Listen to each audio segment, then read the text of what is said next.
Hi guys welcome to back CR study. तो जो मैंने प्रायतः गोटे कथा कहबी ये भिडियो जदि आप पाइबाकू चाहते पीडीएफ तेबे आपण जाई टेलीग्राम को डाउनलोड करंतु प्रथमे एवं सेठारे सर्च करंतु सीआर स्टडी और सेठारे हमर लिंक स्क्रीन ऊपर भी जो देखा जाउची कि लोगोटी से लोगोटी को आपण जाई मध्य सेठी देखि परिबे एवं जदि न पाई परछंती टेलीग्राम रे तेबे लिंक डेस्क्रिप्शन रे अच्छी जातु आ जॉइन करूँ पर आदि से जॉइन करे आप मो सहित डायरेक्टली हो पार्टी जदि किसी क्वेरी अच्छी कुछ ये टॉपिक विषय रे तेबे आपन जाइए सेठारे मते पचारि पारिबे। तो एबे स्टार्ट करिबे।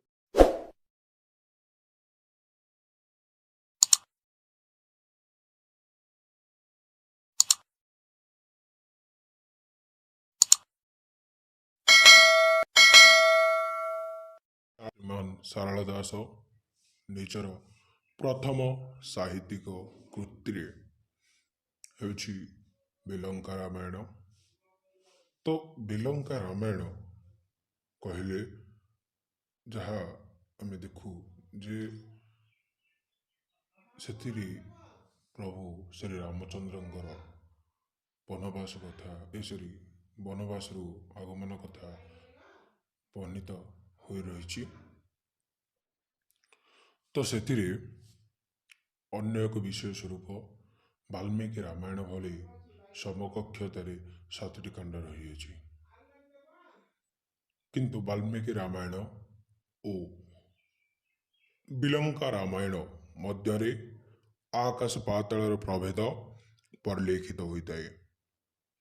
ତେବେ ସେସବୁ ସାହିତ୍ୟିକ ଭିତ୍ତିରେ ବିଲଙ୍କା ରାମାୟଣ ଏକ ଉଚ୍ଚ କୋଟିର ସମ୍ପୂର୍ଣ୍ଣ ରଚନା ଅଟେ। ଏହି ବିଲଙ୍କା ରାମାୟଣ କବି ତାଙ୍କ ରଚନାବଳୀରେ ବର୍ଣ୍ଣିତ କରିଅଛନ୍ତି। ତେବେ ଚଲନ୍ତୁ ଦେଖିବା ବିଲଙ୍କା ରାମାୟଣ କିଭଳି ଭାବରେ ବିକଶିତ ହୋଇଛି ବା ବିଲଙ୍କା ରାମାୟଣ ତାଙ୍କର କିଭଳି ଭାବରେ ଗୌରବ ଅର୍ଜନ କରାଉଛି। ନା ସାରଳା ଦାସଙ୍କ ଉକ୍ତି ଅନୁସାରେ ବିଲଙ୍କା ରାମାୟଣ ତାଙ୍କର ପ୍ରଥମ କୃତି ଅଟେ। ତାଙ୍କର ପ୍ରଥମ ରଚନା ହେତୁ ଏକ କ୍ଷୁଦ୍ର ଆକୃତି ବିଶିଷ୍ଟ ଭଳି ମନେ ହୁଏ। ଏପର୍ଯ୍ୟନ୍ତ ଏହି ଗ୍ରନ୍ଥଟିର ଶୁଦ୍ଧ ସଂସ୍କରଣ ପ୍ରକାଶିତ ହୋଇନଥିବାରୁ ବଜାରରେ ମିଳୁଥିବା ମୁଦ୍ରିତ ପୁସ୍ତକ ଉପରେ ନିର୍ଭର କରି ଏହି ଆଲୋଚନାଟିକୁ ପ୍ରସ୍ତୁତ କରିଅଛନ୍ତି। କିଏ ନା ଆମର ରଚୟିତା ଯେ ପୁସ୍ତକର ରଚନା କରିଛନ୍ତି ବା ଓଡ଼ିଆ ସାହିତ୍ୟର ଇତିହାସ ଯିଏ ରଚନା କରିଛନ୍ତି ସୁରେନ୍ଦ୍ର ମହାରଣା। ନା ଶିବ ପାର୍ବତୀଙ୍କର କଥୋପକଥନ ଛଳରେ ରଚିତ ଏହି ଗ୍ରନ୍ଥଟି କଥାବସ୍ତୁ ପରିମାର୍ଜିତ ପରିକଳ୍ପିତ। ଏହାର କଥାବସ୍ତୁ ହେଉଛି ଲଙ୍କାର ରାଜା ରାବଣକୁ ମାରିବା ପରେ ଲକ୍ଷ୍ମଣ ସୀତାଙ୍କ ସଙ୍ଗରେ ଧରି ରାମଚନ୍ଦ୍ର ଅଯୋଧ୍ୟାକୁ ଫେରିଛନ୍ତି। ସେଠାରେ ତାଙ୍କ ଅଭିଷେକ ଉତ୍ସବ ସମାରୋହ ପାଳିତ ହେବାର ଆୟୋଜନ କରାଯାଇଛି। ସ୍ୱର୍ଗରେ କେତେକ ଦେବତା ଏହି ଉତ୍ସବ ଦେଖିବାକୁ ବାହାରିଛନ୍ତି। ଏହି ସମୟରେ ସେଠାରେ କ୍ରନ୍ଦନରତ ଯମ ଉପସ୍ଥିତ ହୋଇ ନିଜର ଦୁଃଖ ଜଣାଇଛନ୍ତି। ବ୍ରହ୍ମାଙ୍କ ବରରେ ବଳିୟାନ ବିଲଙ୍କାର ସହସ୍ର ଶିରା ରାବଣ ଦେବତାମାନଙ୍କୁ ବହୁ ଭାବରେ ନିର୍ଯାତିତ କରୁଅଛି ଏବଂ ତାଙ୍କୁ ପ୍ରତିଦିନ ତାର ବାଡ଼ି ତାଟି ଖଟିବାକୁ ପଡ଼ୁଛି ବୋଲି ଦେବତାମାନେ ପ୍ରକାଶ କରିଛନ୍ତି। ଦେବତାମାନେ ବିଚାର କରିଛନ୍ତି ଯେ ରାମଚନ୍ଦ୍ରଙ୍କ ବ୍ୟତୀତ ଅନ୍ୟ କେହି ବିଲଙ୍କାର ସହସ୍ରାଶ୍ର ରାବଣକୁ ବଦ୍ଧ କରିବା ପାଇଁ କ୍ଷମ ନୁହନ୍ତି ବା ହେବେ ବି ନାହିଁ। ତେଣୁ ଅଭିଷେକ ପୂର୍ବରୁ ହିଁ ତାଙ୍କୁ ଏହି କାର୍ଯ୍ୟରେ ଲଗାଇବାକୁ ପଡ଼ିବ ଓ ଶେଷରେ ବ୍ରହ୍ମାଙ୍କ ପରାମର୍ଶ ଅନୁସାରେ ସ୍ଥିର ହୋଇଛି ଯେ ଖଳ ଓ ଦୁର୍ବଳଙ୍କୁ ଅଯୋଧ୍ୟାକୁ ପଠାଯିବ। ସେମାନେ ରାମଚନ୍ଦ୍ର ଓ ସୀତାଙ୍କ କଣ୍ଠରେ ବିଜୟ କରି ଏପରି କଥୋପକଥନରେ ରତ ରହିବେ ଯେପରି ରାମଚନ୍ଦ୍ର ବାଧ୍ୟ ହେବେ ବିଲଙ୍କା ଯାତ୍ରା କରିବାକୁ। ଖଳ ଦୁର୍ବଳ ଆଦେଶ ପାଇ ଏଠାରେ ଗୋଟେ ସର୍ଟ କ୍ୱେଶ୍ଚିନ୍ ମଧ୍ୟ ଆସିପାରେ ଯେ ଖଳ ବ୍ରହ୍ମା କେଉଁ ଦୁଇ ଜଣଙ୍କୁ ପ୍ରେରିତ କରିଛନ୍ତି ଶ୍ରୀରାମଙ୍କୁ ମନାଇବା ପାଇଁ? ନା ଖଳ ଓ ଦୁର୍ବଳଙ୍କୁ ଅଯୋଧ୍ୟାକୁ ପଠାଇଛନ୍ତି ବ୍ରହ୍ମାଙ୍କ ପରାମର୍ଶ ଅନୁସାରେ।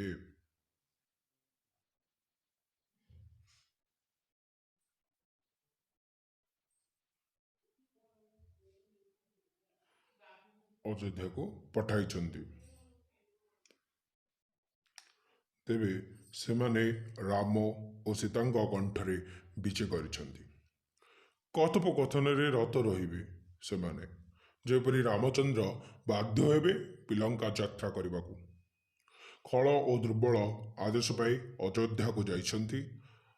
ଅଭିଷେକର ଅବ୍ୟାହତ ପୂର୍ବରୁ ରାମଚନ୍ଦ୍ର କୁଳଗୁରୁ ବଶିଷ୍ଠ ଲଙ୍କା ବିଜୟ ସମ୍ବନ୍ଧରେ ନିଜର ବୀରତ୍ୱପୂର୍ଣ୍ଣ କାହାଣୀ ଶୁଣାଉଥିବା ସମୟରେ ଖଳ ଦ୍ୱାରା ପରିଚାଳିତ ସୀତା ଘୋର ପ୍ରତିବାଦ କରି କହିଛନ୍ତି ଯେ ଲଙ୍କା ବିଜୟ ତାଙ୍କର ଗୌରବ ନୁହେଁ। ରାମଚନ୍ଦ୍ରଙ୍କର ତାହା ନିଜସ୍ୱ ପ୍ରାପ୍ୟ ଅଟେ। ରାମଚନ୍ଦ୍ର ଯଦି ବିଲଙ୍କା ରାବଣକୁ ବଦ୍ଧ କରିପାରିବେ ତେବେ ଲଙ୍କା ବିଜୟର ଗୌରବ ପାଇଁ ଦାବି କରିପାରିବେ।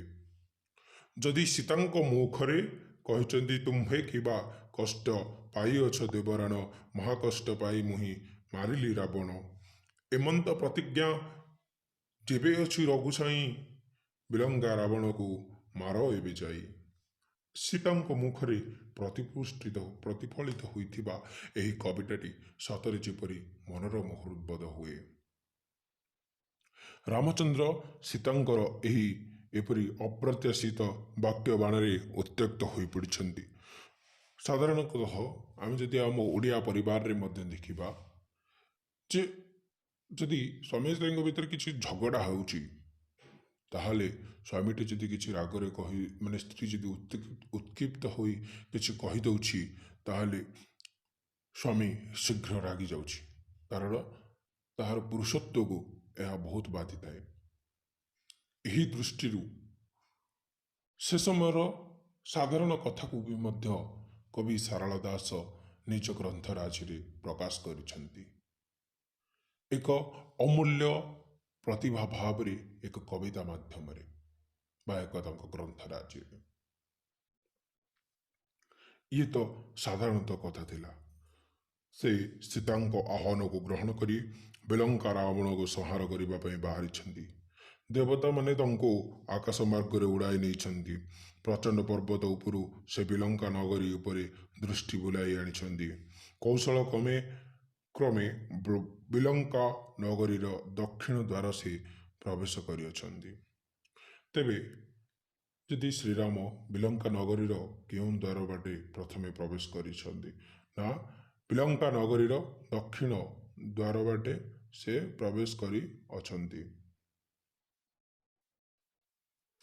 ସେଠାରେ ତାଙ୍କର ସହସ୍ର ରାବଣ ସହିତ ସାକ୍ଷାତକାର ହୋଇଛି। ରାମଚନ୍ଦ୍ରଙ୍କ ଆଗମନର କାରଣ ଜାଣିବା ପରେ ରାକ୍ଷସ ଉପହାସ କରି ତାଳିଟିଏ ମାରିଛି। ସ୍ୱାଭାବିକ କଥା, ଗୋଟେ ଅସୁର, ଗୋଟେ ରାକ୍ଷସ କିଭଳି ଭାବରେ ଜଣେ ମହାପୁରୁଷଙ୍କୁ ଦେଖିଲେ ଯେପରି ଏକ ମୂର୍ଖ ଗୋଟେ ପଣ୍ଡିତକୁ ଦେଖିଲେ ଉପହାସ କରିଥାଏ, ଠିକ୍ ସେହିଭଳି ଏଠାରେ ମଧ୍ୟ ଜଣେ ଦେବତାଙ୍କୁ ଗୋଟେ ରାକ୍ଷସ ଉପହାସ କରୁଛି। ଗୋଟେ ମହାନ ପୁରୁଷ, ମହାନ ବ୍ୟକ୍ତିତ୍ୱଙ୍କୁ ସେ ରାକ୍ଷସଟି ଉପହାସ କରୁଛି। ଏହାର ପ୍ରତିବାଦ ସ୍ୱରୂପ ଶ୍ରୀରାମଚନ୍ଦ୍ର ମଧ୍ୟ ସେଠାରେ ଯଦି ବିଲଙ୍କା ରାବଣକୁ ବଦ୍ଧ କରିପାରିବେ ତେବେ ଲଙ୍କା ବିଜୟ ଗୌରବ ପାଇଁ ତ ଥିଲା ତାଙ୍କର ସହସ୍ର ରାବଣ ସହିତ ସାକ୍ଷାତ ଘଟିଲା ଓ ତାଙ୍କର ପ୍ରଥମ ଯେଉଁ ବିଲଙ୍କାର ରାବଣ ସହସ୍ର ଶିରାର ତାଳି ପବନରେ ରାମଚନ୍ଦ୍ର 70 ଯୋଜନ ଦୂରରେ ପଡ଼ିଛନ୍ତି। ରାମଚନ୍ଦ୍ରଙ୍କର ଅଭିଷେକ ନିମନ୍ତେ ଚନ୍ଦନ କାଷ୍ଠ ସଂଗ୍ରହରେ ଯାଇଥିବା ହନୁମାନ ଅଯୋଧ୍ୟା ଫେରି ସମସ୍ତ କଥା ଶୁଣିଛନ୍ତି। ସେ କାଳ ବିଳମ୍ବ ନକରି ବିଲଙ୍କାରେ ପହଞ୍ଚିଛି ଓ ସେଠାରେ ଥିବା ଏକ ବିଷାକ୍ତ ପୁଷ୍କରିଣୀରୁ ଜଳପାନ କରି ମୃତ୍ୟୁ ମୁଖରେ ପଡ଼ିଛି। ତାର ପିତା ପବନଙ୍କ ଅନୁରୋଧରେ ଦେବତାମାନେ ତାକୁ ଜୀବନ ଦାନ ଦେଇଛନ୍ତି, କିନ୍ତୁ ହନୁମାନ ପୁନର୍ବାର ବିପଦର ସମ୍ମୁଖୀନ ହୋଇଅଛି। ବର୍ଷକର ମାତ୍ର ଗୋଟିଏ ଦିନ ଖାଦ୍ୟ ଗ୍ରହଣ କରୁଥିବା ସହସ୍ରଶିରା ଖାଦ୍ୟ ଭାବରେ ସେ ତାର ଉଦରରେ ପ୍ରବେଶ କରିଛି ଓ ରାମ ନାମ ଜପ କରିବାରୁ ସହସ୍ରଶିରା ତାକୁ ଉଦରରୁ ବାହାର କରିଅଛି। ହନୁମାନଙ୍କ ଠାରୁ ସେ ରାମଚନ୍ଦ୍ରଙ୍କ ବିଷୟରେ ଜାଣିବାକୁ ପାଇଛି। ସହସ୍ରଶିରା ରାବଣ ପରଦିନ ନିଜର ଆତ୍ମୀୟ ସ୍ୱଜନଙ୍କ ସହିତ ପରାମର୍ଶ କରି ରାମଚନ୍ଦ୍ରଙ୍କ ସହିତ ଯୁଦ୍ଧ କରିବାକୁ ବାହାରିଛି। ଯୁଦ୍ଧରେ ତାର ମନ୍ତ୍ରୀ ସପ୍ତଶିରା ଓ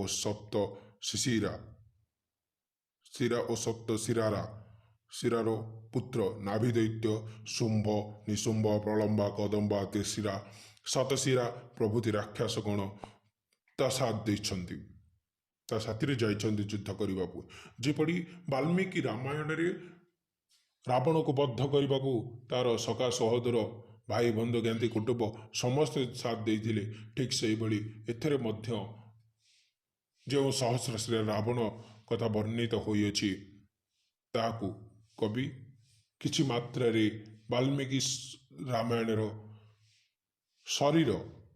ରାମାୟଣର କଙ୍କାଳରେ ହାଡ଼, ରକ୍ତ, ମାଂସ ଖଞ୍ଜି ଦେଇ ଯେଉଁ ପୁତୁଳାଟିଏ ତିଆରି କରିଛନ୍ତି ବିଲଙ୍କା ରାମାୟଣର, ତାହା ସର୍ବଦା ଅତୁଳନୀୟ ଅଟେ। କିଛି ମାତ୍ରାରେ ମିଶି ଯାଉଛି, କିନ୍ତୁ ସିଷ୍ଟମେଟିକ୍ ଯଦି ଆମେ ଦେଖିବା ନା ଏହା ଟିକେ ଭିନ୍ନ ଲାଗୁଛି ତାଙ୍କ ରଚନାରେ। କିନ୍ତୁ ଯେତେ ଯାହା ହେଲେ ବି ଓଡ଼ିଆ ସାହିତ୍ୟର ପ୍ରଥମ ରାମାୟଣ ରଚନା କରି ଶ୍ରୀମାନ ସାରଳା ଦାସ ଯେତିକି ଆଗ୍ରହର ପୂର୍ଣ୍ଣ ସମସ୍ତଙ୍କୁ ଦର୍ଶାଇଛନ୍ତି ନିଜର ରଚନାକୁ, ତାହା ଜନସମ୍ମୁଖରେ ବିମୋହିତ ହୋଇଯାଏ ତାଙ୍କରି ରଚିତ ବିଲଙ୍କା ରାମାୟଣ।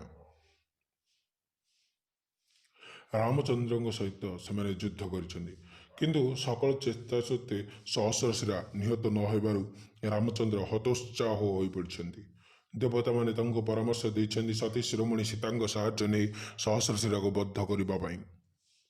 ହନୁମାନ ଅଯୋଧ୍ୟାକୁ ଯାଇ ତତ୍କ୍ଷଣରେ ଲକ୍ଷ୍ମଣ ଓ ସୀତାଙ୍କୁ ଧରି ଫେରିଛନ୍ତି। ମହିଷା ମର୍ଦିନୀ ମହାମାୟୀ କାତ୍ୟାୟନୀଙ୍କ ଠାରୁ ପଞ୍ଚଶର ପ୍ରାପ୍ତ ହୋଇ ସତୀ ସୀତା ତ୍ରୈଲୋକ୍ୟ ମୋହିନୀ ବେଶରେ ସହସ୍ରଶିରା ସମ୍ମୁଖରେ ପହଞ୍ଚିଛନ୍ତି। ଏଠାରେ ଗୋଟେ ମଧ୍ୟ ସର୍ଟ କ୍ୱେଶ୍ଚିନ୍ ଆସିପାରେ ଯେ ମହିଷା ମର୍ଦିନୀ ମହାମାୟୀ କାହାଙ୍କ ଠାରୁ ପଞ୍ଚଶିର ପ୍ରାପ୍ତ ହୋଇ ସତୀ ସୀତା ତ୍ରୈଲୋକ୍ୟ ମୋହିନୀ ବେଶରେ ସହସ୍ରଶିରା ସମ୍ମୁଖରେ ଯାଇ ଯୁଦ୍ଧ କରିଅଛନ୍ତି? ନା, ପଞ୍ଚଶର କାହାଠାରୁ ପ୍ରାପ୍ତ ହୋଇଥିଲେ?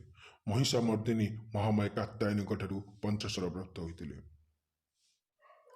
ସେ ନିଜର ଉଲ୍ଲଙ୍ଘନ ଶରୀର ଦେଖାଇ ସହସ୍ରଶିରାକୁ ହୀନବୀର୍ଯ୍ୟ କରାଇଛନ୍ତି ବା କାମ ନା ବାସନାରେ ତାକୁ ଉତ୍ସାହିତ କରିଦେଇଛନ୍ତି।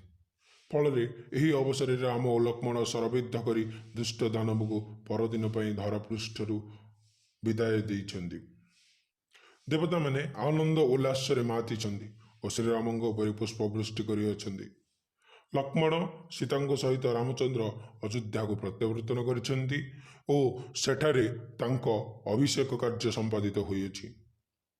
ଏହି ଗ୍ରନ୍ଥରେ ଯଦି ଆମେ ଦେଖିବା, ଠିକ୍ ସେହିଭଳି ୟାଙ୍କ ପରବର୍ତ୍ତୀ ଏଣିକି ପଞ୍ଚସଖା ସାହିତ୍ୟରେ ମଧ୍ୟ ଜଗମୋହନ ରାମାୟଣରେ ମଧ୍ୟ ନାରୀକୁ ଏକ ଉଚ୍ଚ ପଦମର୍ଯ୍ୟାଦା ପ୍ରଦାନ କରାଯାଇଛି। ପରେ ଶ୍ରୀମାନ ସାରଳା ଦାସ ମଧ୍ୟ ତାଙ୍କ ରଚନାରେ ଉଚ୍ଚ ସ୍ଥାନ ପ୍ରଦାନ କରିଛନ୍ତି ନାରୀକୁ। ନାରୀ ସର୍ବଦା ଏଠାରେ ସେ ଦର୍ଶାଇଛନ୍ତି ଯେ ତତ୍କାଳ ସମାଜରେ ଯେଉଁ ନାରୀ ଉପରେ ଅକଥନୀୟ ଅତ୍ୟାଚାର ଘଟୁଥିଲା ତାକୁ ସର୍ବକ୍ଷେତ୍ରରେ ବାରଣ କରାଯାଉଥିଲା, ଏହାର ସେ ଘୋର ବିରୋଧ କରିଛନ୍ତି।